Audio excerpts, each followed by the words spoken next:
Assalamualaikum warahmatullahi wabarakatuh. Waalaikumsalam warahmatullahi wabarakatuh. Itu boleh tak saya jalan-jalan pakai tok dia tu? Boleh. Boleh. Okey. Jadi hari ni kita nak santai je, kita tak nak serius je kuliah kan. Saya pun tak reti bagi, saya pun tak pernah jadi lecturer. So hari ni pertama kali cakap depan ramai macam ni. Jadi sebelum Puan Syikin cakap, dia kenalah saya, dia cakap dulu. Kan, nanti orang kata jadi queen control pula benda kan. Jadi tak apa. Okey. Sifu, siapa yang mesti tak tahu apa benda tu sifu. Okey, tak apa, nanti kita akan detailkan lagi macam mana, apa perkataan sifu, kenapa sifu dipilih. Okey, terus saya teruskan. Okey, siapa saya sebenarnya? Okey, saya, nama benar saya Muhammad Saiful Anwar bin Syahrul, atau dikenali sebagai Sifu. Orang biasa panggil Sifu, senang. Kalau cakap Saiful, susah nak ingat. Tapi pergi mana-mana seminar, orang akan panggil Sifu, Sifu je. Walaupun saya tak ada lah bersifu mana sekali pun, tak ada sifu mana pun, tak ada pun kungfu, belajar kungfu mana pun. Tapi itulah, orang panggil macam tu, kita terima je lah. Okey, jadi saya belajar di ijazah secara muda dalam bahagian forensik science forensik di USM, Kubang Krian. Lepas tu alhamdulillah dia ambil bekerja di hospital, di satu sebuah hospital UKM di Ceras. Lepas tu saya berhenti kerja. Saya terpaksa berhenti kerja disebabkan desakan bisnes. Bisnes saya menarik saya. Disebabkan pendapatan dulu, kalau degree gaji dia lebih kurang 3,000 lah, 3,000. Gaji 3,000 duduk di KL, rasa macam setengah bulan habis. Lepas tu menung seorang-seorang, MDO lah. Kan? Tak cukup, memang tak cukup. Lepas tu wife ni terpaksa kerja lah. Mula tak boleh. Jadi kita buat macam mana nak buat ni. Kami pula ada PJBTN, seorang 30,000. Seorang 30,000 dah ada 60,000. Jadi fikir macam mana kalau dengan gaji 3,000 ni kita nak selesaikan hutang ni. Bahkan kalau hutang ni kalau tidak habiskan, kalau kita mati syahid sekali pun dia tak akan, kita punya tu akan tertangguh lah kan.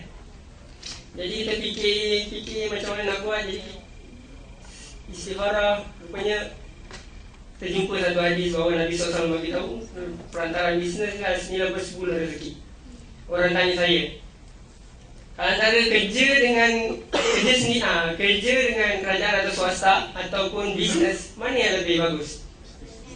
Tak, saya jawab dulu bagus. 9/10 bisnes, 1/10 kerja. Buat ada dua, dapat ada dua. Okey, boleh tak? Okey, macam saya sebelum saya berhenti kerja tu, saya dalam masa yang sama dalam masa yang sama saya start bisnes. Okey, teruskan. Sebelum tu saya nak tanya, nak buat sedih.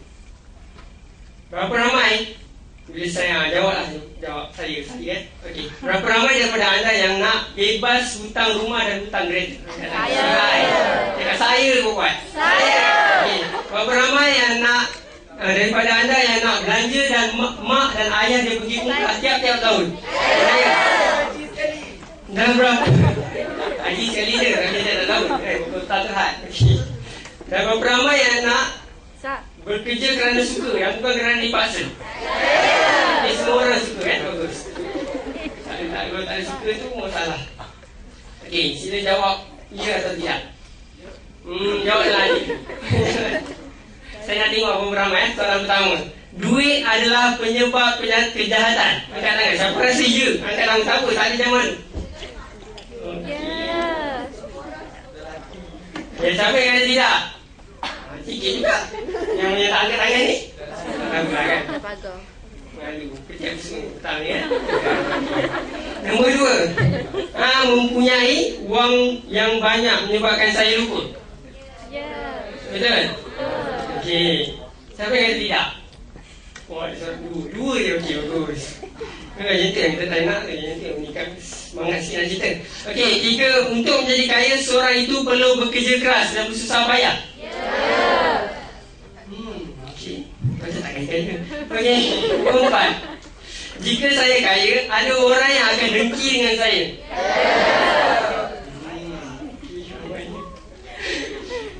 kelima, saya tidak rasa cukup bijak atau bagus untuk menjadi kaya. Kita tak bagus. Mami, mengkamlah. Nombor 6, takdir Allah yang menetapkan sama ada saya miskin atau kaya. Tangan. Okey, nombor 7, wang tidak penting. Bukan tak penting. Siapa yang kata tak penting? Tengah-tengah. Seorang. Bila-bila. Dia salah kaya tadi. Makan tadi okey apa? Tadi pun belanja. Program saja. Adalah sangat susah untuk jadi kaya pada masa ini. Ya. Anda kaya sekarang? Nombor 9, kewangan yang stabil bila ada kerja yang bagus dan gaji yang tetap. Kita kata balik. Duit adalah penyebab kejahatan. Berapa ramai yang kita dah tengok dekat dekat paper ke dekat surat khabar, orang miskin ada buat jahat. Ada juga. Orang kaya ada buat jahat. Ada juga. Masalahnya bukan pada duit, tapi pada orang tu. Kan? Jadi bukanlah duit adalah penyebab kejahatan. Orang yang jual jahat. Betul? Okay, saya bagi tahu apa beza pisau dengan duit? Sama saja makhluk Allah. Kalau diguna untuk kebaikan, dia jadi baik. Untuk guna kebaikan, pisau ni boleh bunuh kan? Betul? Sama juga duit. Digunakan untuk kebaikan, dia bayar zakat, bayar sedekah. Apa bezanya? Sama saja. Dua-dua adalah ujian daripada Allah. Kita bagi guna untuk sebaik mungkin, maka kita akan dapat sebaik mungkin. Okay? Kedua, mempunyai wang yang banyak menyebabkan saya lupa. Biasa tak tengok orang miskin tak semayang? Biasa juga. Biasa tak orang kaya kita tengok orang pergi masjid, bawa BMW dia pergi masjid? Ada juga. Jadi tak ada lah. Mempunyai wang bukan menyebabkan saya lupa. Yang menyebabkan dia lupa dia sendiri. Bukan pada duit dia tu. Faham? Okay, nombor 3. Untuk jadi kaya, seorang itu perlu bekerja keras dan susah payah. Dah tak nak jawab. Kita tengok beli. Okey, orang kaya kebanyakan jadi dia suruh orang ni. Susah payah ke? Mula-mula susah. Terlalu lama, dia relax.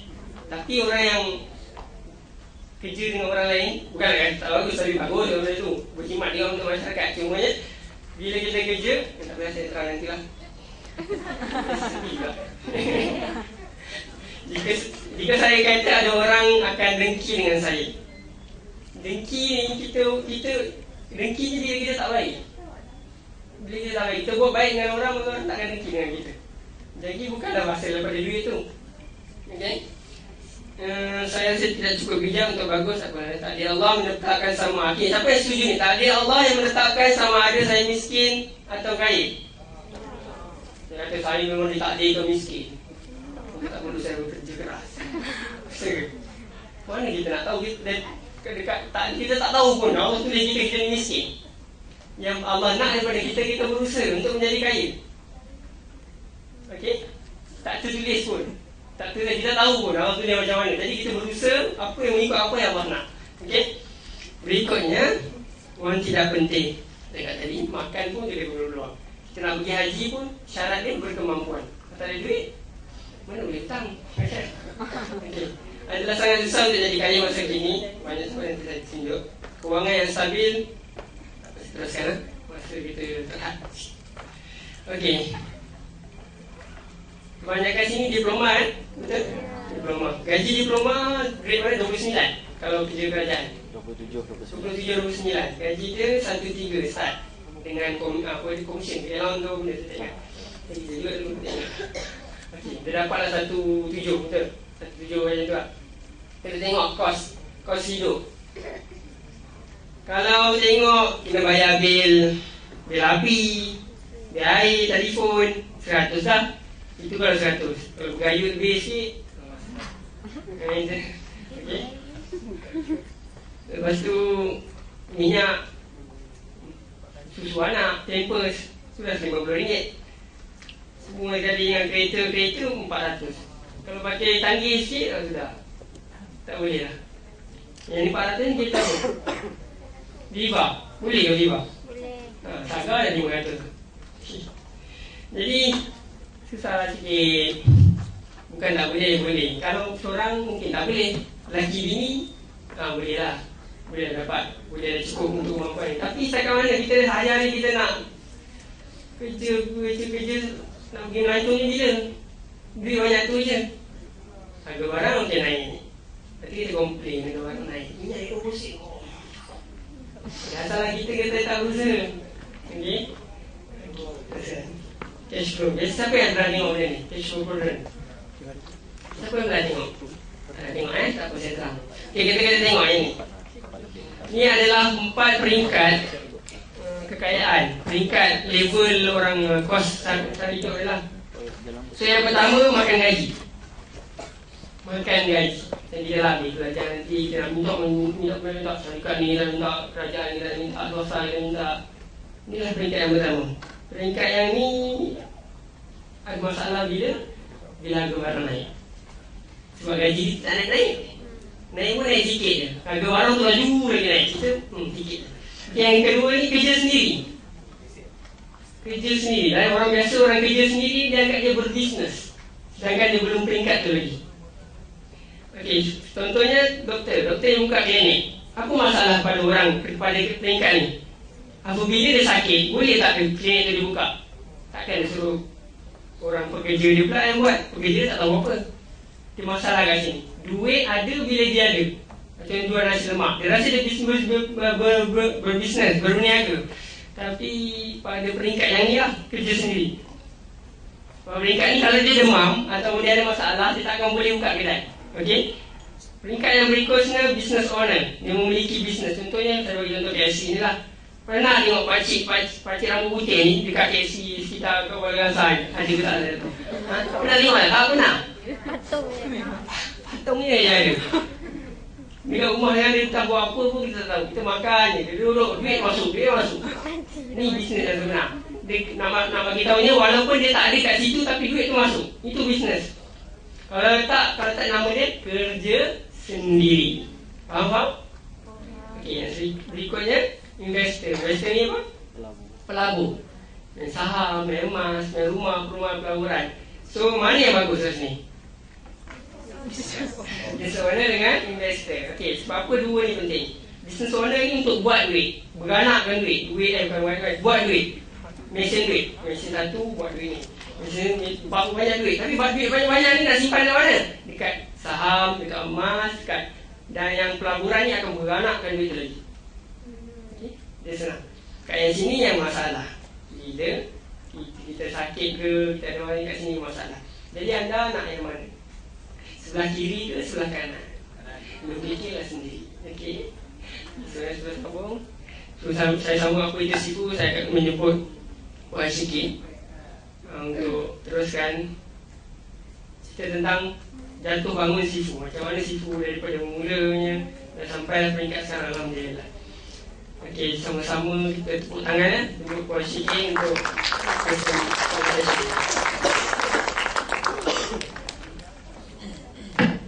Bismillahirrahmanirrahim. Alhamdulillahirabbil alamin wa bihi nasta'in wa ala tawakkalna wa rabbul arsyil azim.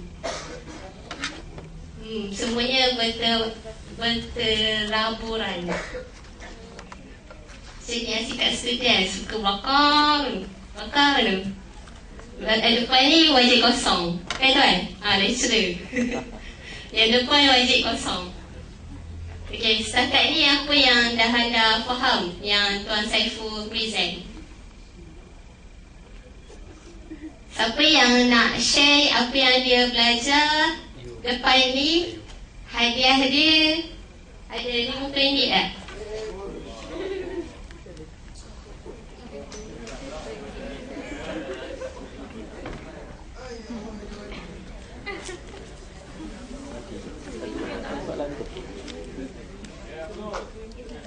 Siapa yang nak share apa yang dia belajar ni, hadiah dia RM50 Malaysia di hadapan 3 perkara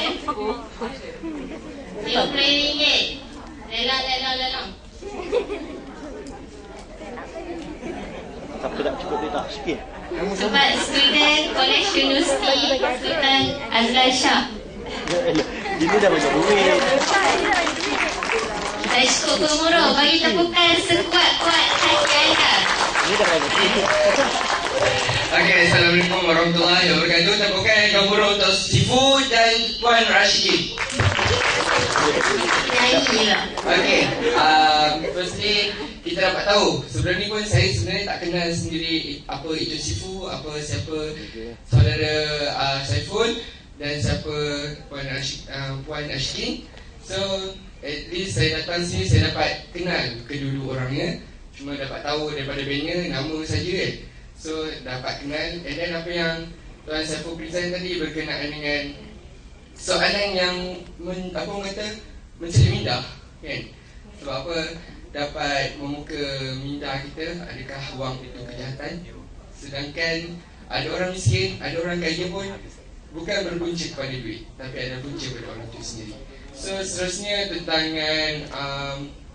bagaimana kepercayaan kita kepada duit. Adakah duit itu penting ataupun duit itu tak penting sebenarnya? Sebanyak kegunaan duit dan macam mana kita nak menelaah kepada kerjaya itu sendiri. Okey, itu saja. Okey, satu lagi. Cash flow. Cash flow. So cash flow tu saya pernah tengok sebelum ni. So adalah tambah lagi knowledge kita tentang cash flow. Sebab Anda nak kolom yang mana? saya nak kolom yang kanan. Kanan. So maknanya Sekarang ini berada di kolom mana? sekarang ni dari Luar kotak. luar kotak. Dalam kolom. Sebabnya saya pernah melalui daripada B. Pernah melalui B. Oh, bisnes mana? Bisnes apa? Gold trader. Gold trader. Gold? Gold trader. Gold apa? Gold bar. Gold bar. Oh ya, bagus. Tepukan untuk nama Muhammad. Muhammad. Okay, seterusnya RM10. Orang lambat RM10. Siapa nak share? RM10. Boleh dah makan hari ni, free. Share apa? Apa yang dah belajar tadi dengan Tuan Saiful? Muslimah pula. Mana Muslimah powernya ni?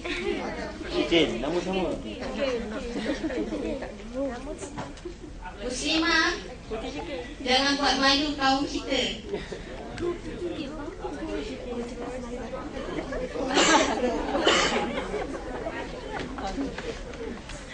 Asyura kalau nak boleh. Tepukan untuk saudari. Silakan. Bismillahirrahmanirrahim. Assalamualaikum warahmatullahi wabarakatuh.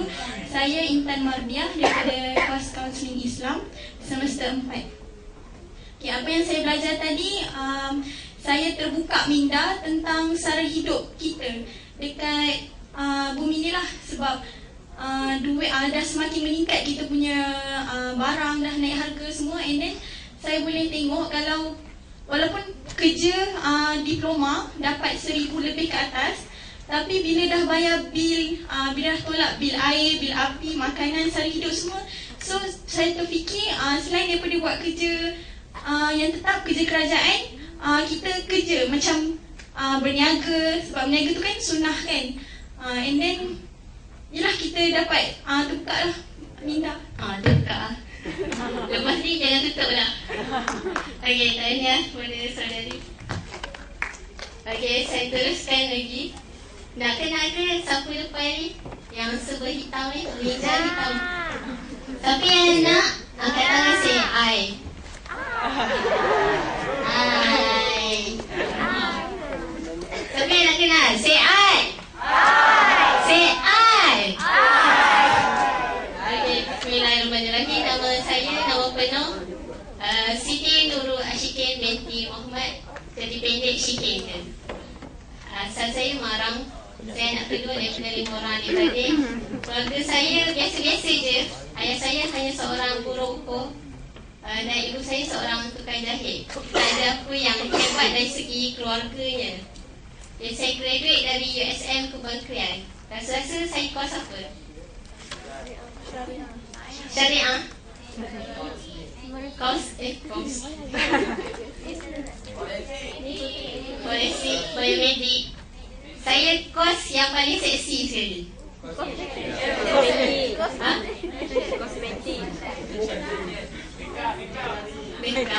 Nursing. Saya seorang nurse. saya ada lesen kejururawatan. Saya ijazah daripada Universiti Sains Malaysia tu dalam bidang kejururawatan. Tapi waktu belajar tu kita lain kan. Bila dah grad, alhamdulillah Allah bagi hidayah untuk kita belajar ilmu akhirat tu lagi dalam. Dan beginilah jadinya Ninja. Pada Jun 2011 saya dirikan rumah tangga dengan Tuan Saiful. Dan saya sempat bekerja dengan sebuah syarikat ni, Alostar. Nama dia Rojam.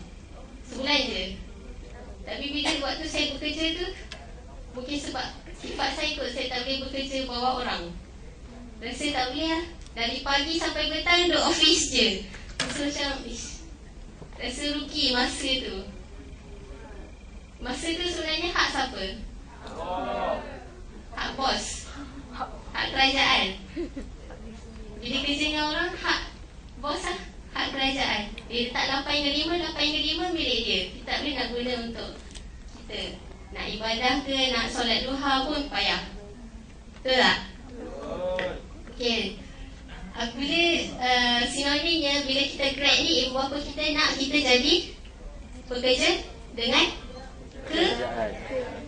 kerajaan. Wajib lah. Sebab bila saya dapat kos nursing tu, ayah saya memang sangat excited. Sebab bila seorang nurse memang sangat cepat dapat kerja kan. Memang cepat je, boleh masuk hospital tu sekejap je. Dan bila masuk, gaji mesti U41. Saya potong habis lah segala nurse tu, terus jadi ketua jururawat U41. Tapi bila dah kahwin, bila Allah dah bagi hidayah tu, saya rasa takkan saya nak pakai pakaian macam tu. Pakaian tak patut syariah kan. Kalau nak kerja di Mesir tu lain lah. Boleh pakai pakaian patut syariah. Jadi saya fikir, ada hutang ni PTPN. Siapa sini yang hutang PTPN? Semua? Mana segera lagi? Tak. Semua? Semua kat tangan? Laki? Oh, ramai juga ah. Berapa banyak ah PTPN? 24,000. 21. Maksimum? 24. Saya lagi mahal, 28. Tak masuk yang apa-apa charge lebih gitu. Tapi grad tahun bila ni? 2010. Saya grad 2010. Sekarang ni dah berapa tahun?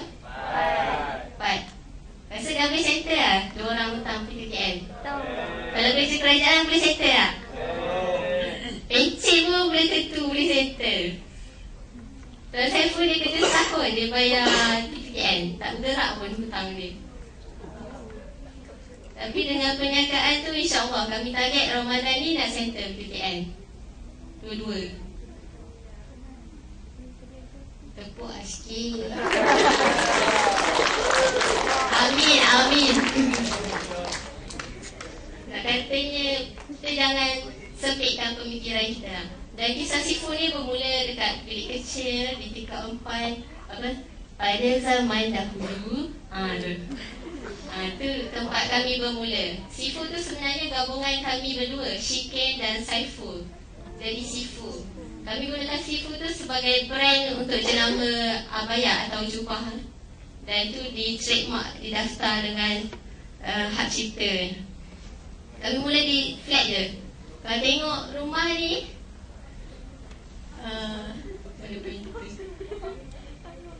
nampak tak ni apa? Yang belakang sekali, tuan pakai kot kopiah hitam, dempet, tali warna biru. Apa dia? Ciki apa ni ciki ni? Tak. Ni. Oh ya? Kotak. Yang ni? Meja jemput. Meja ni sebenarnya pintu rumah je. Pintu rumah orang buang dekat atas sampah, kami kutip orang naik atas tingkat 4. Jadi meja. Tengok batu-batu. Kreatif tak ada duit. Nak kata kita berniaga ni mula dengan apa yang ada. Kutip je apa yang ada. Tak perlu, sebab mindset kita masyarakat nak berniaga mesti ada kedai. Mesti ada modal RM20,000. Kena ada pinjaman tekun, marah, macam-macam pinjaman. Tapi boleh bermula dengan modal diri sendiri je sebenarnya. Ini anak saya, sebaby. Dan Sifu kita start slow-slow buat jualan di Using. Benda-benda kecil je. Kita cari pengalaman. Ni Using nilai. 2012 saya nak. Selepas 6 bulan berniaga, Sifu berpindah ke Terengganu. Sebab apa? Tak ada orang tahu kan? Sebab kecil. Tak muat lah. Kita berniaga serius. Perniagaan Sifu ni kita buat perniagaan jualan jubah secara online di Facebook sahaja. Di Facebook je. Kalau search Facebook jubah abaya, page jubah abaya, link abaya.sifu. Cik promote penuh. Tapi nak kata bendanya semua ada Facebook. Siapa sini yang tak ada Facebook? Turun tangan. Jujur dari hati. Siapa yang tak ada Facebook turun tangan. Ada tak yang guna Facebook dapat duit? Angkat tangan. Bagus. Seorang je, 2 orang. Itu seorang. Tak sampai 10 orang. Benda yang hari-hari kita guna, kenapa tak guna untuk generate pendapatan? Sambil-sambil buka, sambil buat something yang kita boleh dapat pendapatan. Betul tak? Sambil juga kita berdakwah, jual produk yang menutup aurat. Bantu lagi ramai muslimah untuk menutup aurat. Pernah terfikir tak? Tersibuk post gambar selfie-selfie je. Itulah. Guna Facebook ni untuk something yang banyak purpose. Kadang orang tengok kami post Facebook memang ketagih Facebook. Tak apa ketagih, sebab ketagih Facebook kami dapat duit banyak.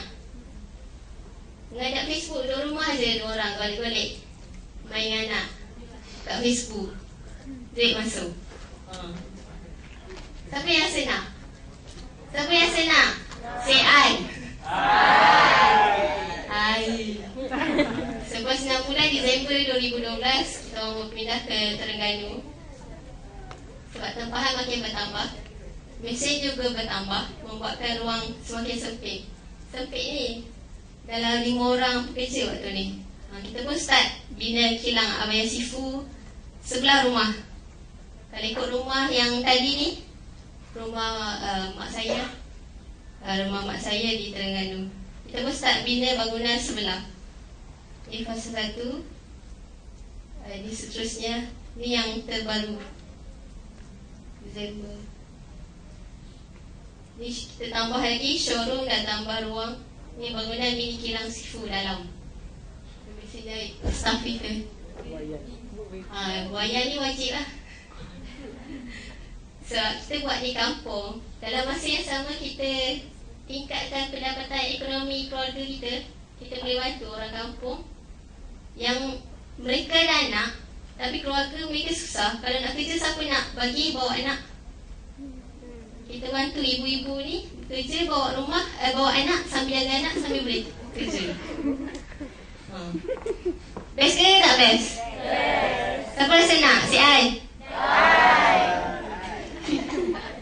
Ini bahagian menjahit sewing department kita. Di sewing department, di cutting, motong, di finishing. Memang saya faham wajib lah. Ni administration. Admin kami ni pun